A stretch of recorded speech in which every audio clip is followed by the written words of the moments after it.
नमस्कार, आप देख रहे हैं अपर्णा की पड़ताल। उत्तराखंड में धंस रहे जोशी मठ के लोगों की गुहार, बुजुर्गों की, बच्चों की, महिलाओं का दर्द क्या केंद्र सरकार तक सही मायने में पहुंच पाई है? उस जोशी मठ की जो 4 मठों में से एक है, क्या उसकी गुहार सरकार सही मायनों में सुन पा रही है? उस जोशी मठ की जिसको आदि शंकराचार्य ने बसाया था, उस जोशी मठ की जो बद्रीनाथ का द्वार है, जो हिंदुओं की आस्था का केंद्र है, क्या सही मायने में केंद्र सरकार तक और उत्तराखंड की सरकार तक आज पहुंच पा रही है? क्या वहां की त्रासदी झेल रहे उन महिलाओं, बच्चों, बुजुर्गों, उन नागरिकों का दंश उन तक पहुंच पा रहा है?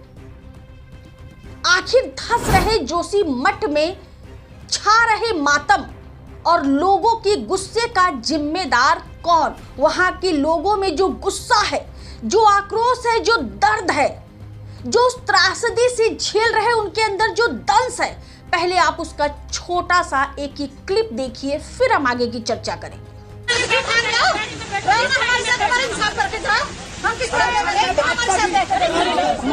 भाई साहब पार्टी अनुशासित कार्यकर्ता कर रहे हैं ना,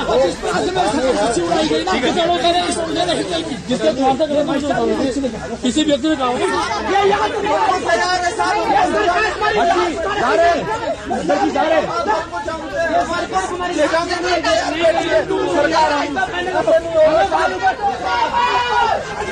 इसरो के नेशनल रिमोट सेटर द्वारा जारी की गई सैटेलाइट तस्वीरों से ये पता चल रहा जोशीमठ शहर 27 सितंबर से लेके 8 जनवरी तक 5.4 सेंटीमीटर नीचे चला गया है।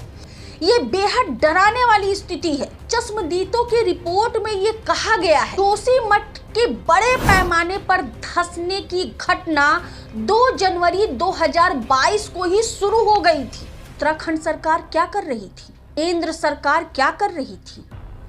इस दिन का इंतजार। जोशीमठ में 678 इमारतों को खतरनाक घोषित कर दिया गया है।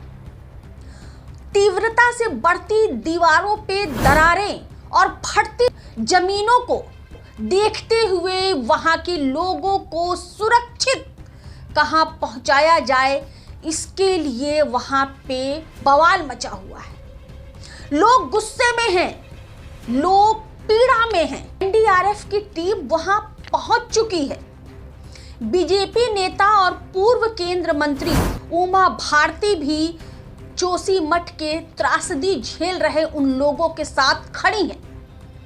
उमा भारती ने खुले तौर पे कहा है, विशाल सरकारी परियोजनाओं के निर्माण का तंश झेल रहा जोशीमठ। पहाड़ों पर हो रहे लगातार विस्फोट और निर्माण का कार्य न रुकने का दंश झेल रहा है जोशीमठ। अब इस वीडियो में देखिए कि कैसे एक ऐतिहासिक शहर इस देश से खत्म हो रहा। पहले देखिए आप ये वीडियो। मुआवजा ना मिलने के कारण तमाम लोग धरना प्रदर्शन कर रहे हैं। सरकार के हाथ पैर फूले हुए हैं। लोग विस्थापित हो रहे हैं, अपने घरों को छोड़ रहे हैं। जोशीमठ गम में है, आंसू में है, लेकिन फिर भी आप देखिए किस तरीके से ये जो स्टोन क्रशर हैं वो पहाड़ का सीना छल्ली कर रहे हैं। और सोचिए कितना हानिकारक है ऐसे में, तब जब पहाड़ धंस रहा है, जोशीमठ धंस रहा है, और ऐसे में जिस तरीके से पहाड़ को ये खोदा जा रहा है, छलनी किया जा रहा है, कितना। जोशीमठ में रात के अंधेरों में पहाड़ काटे जा रहे हैं। आखिर ये किसके सह पर हो रहा है और इस पर रोक और लगाम क्यों नहीं है? पहाड़ों की कटाई और निर्माण कार्य चल रहा था और वो खतरे की घंटी बता रहा था, तब आखिर उस समय की सरकार और प्रशासन क्यों सो रही थी? क्यों नहीं उन पर नकेल कसी गई? क्योंकि घरों के दीवारों दरक रही हैं, जमीनें दरक रही हैं, लोगों की छतें दरक रही हैं, लोग डरे हुए हैं। आप पहले देखिए ये वीडियो।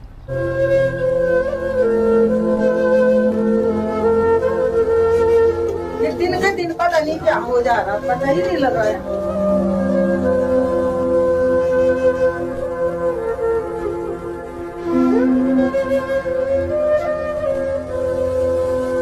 अभी 1 महीने से और एक बार हमने भरवाया, फिर इतना नहीं हो रखा था, इतना नहीं हो रखा था, भरवाया हमने।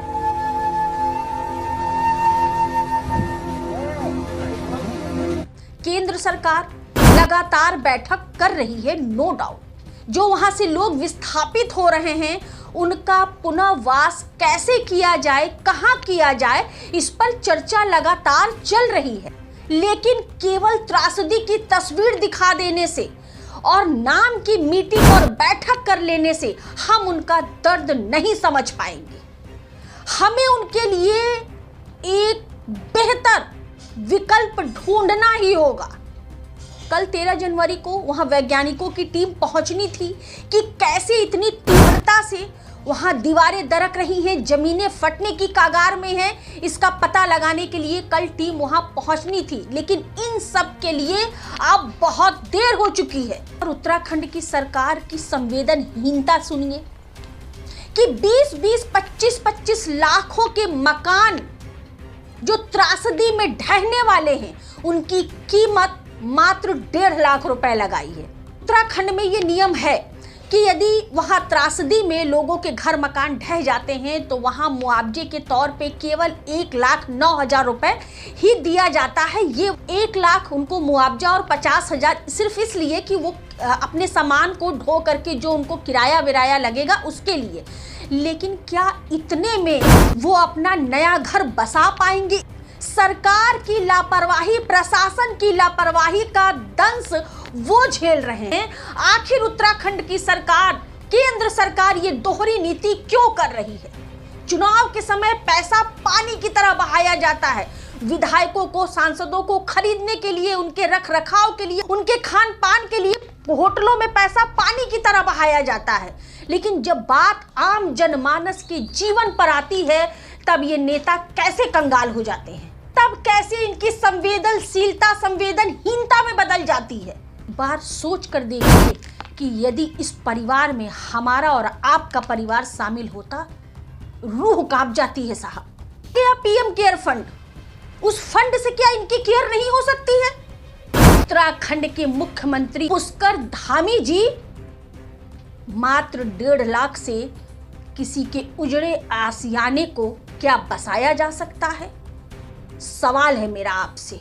इतने घरों और इमारतों की जमी दोस्त की कीमत मात्र 1.5 लाख रुपए, बड़ा सवाल है। और उससे भी बड़ा सवाल कि जब पिछले 1 साल से इतनी तीव्रता से जोशीमठ धंसने की शुरुआत हो चुकी थी, 1 साल तक उत्तराखंड सरकार क्या सो रही थी? केंद्र सरकार क्या सो रही थी? वहां के शासन और प्रशासन क्या सो रहा था? इस दिन का इंतजार कर रहा था? बड़ा सवाल। आज के वीडियो में बस इतना ही। इस मुद्दे पर आप अपने विचार जरूर कमेंट बॉक्स में मुझे बताइएगा। यदि मेरी पत्रकारिता आप लोगों को पसंद आती है तो मेरी आवाज को आवाम की आवाज बनाइए और मेरे चैनल बोलती आवाज को सब्सक्राइब करिए। मेरी वीडियो को ज्यादा से ज्यादा शेयर करिए। बेबाक, स्वतंत्र और निष्पक्ष पत्रकारिता को अपना साथ दीजिए। मेरी आवाज बनिए। नमस्कार।